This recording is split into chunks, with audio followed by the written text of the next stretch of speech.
Deuxième épître de Pierre, chapitre 1er. Simon Pierre, serviteur et apôtre de Jésus-Christ, à ceux qui ont reçu en partage une foi du même prix que la nôtre, par la justice de notre Dieu et du Sauveur Jésus-Christ. Que la grâce et la paix vous soient multipliées par la connaissance de Dieu et de Jésus notre Seigneur.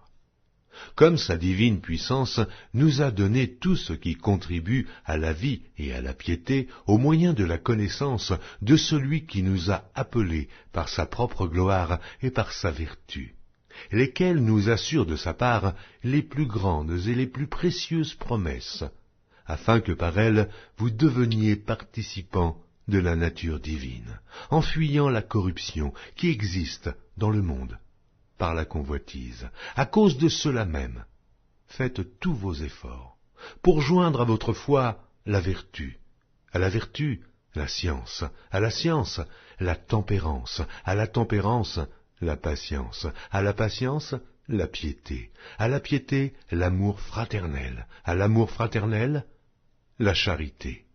Car si ces choses sont en vous, et y sont avec abondance, elles ne vous laisseront point oisifs, ni stériles, pour la connaissance de notre Seigneur Jésus-Christ.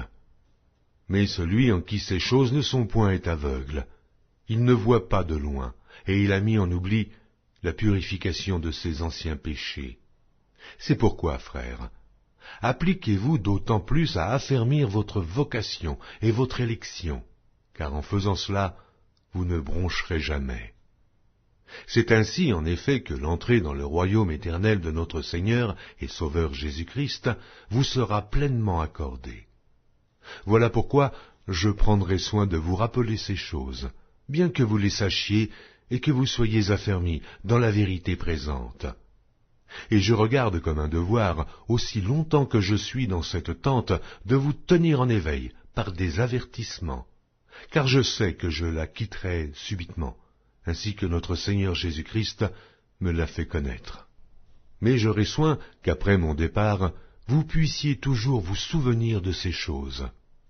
Ce n'est pas, en effet, en suivant des fables habilement conçues, que nous vous avons fait connaître la puissance et l'avènement de notre Seigneur Jésus-Christ, mais c'est comme ayant vu sa majesté de nos propres yeux.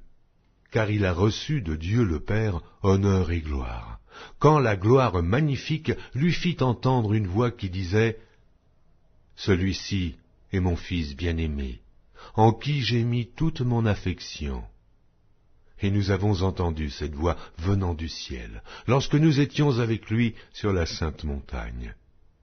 Et nous tenons pour d'autant plus certaine la parole prophétique, à laquelle vous faites bien de prêter attention, comme à une lampe qui brille dans un lieu obscur, jusqu'à ce que le jour vienne apparaître et que l'étoile du matin se lève dans vos cœurs. Sachant tout d'abord vous-même qu'aucune prophétie de l'Écriture ne peut être un objet d'interprétation particulière, car ce n'est pas par une volonté d'homme qu'une prophétie a jamais été apportée, mais c'est poussé par le Saint-Esprit que des hommes ont parlé de la part de Dieu.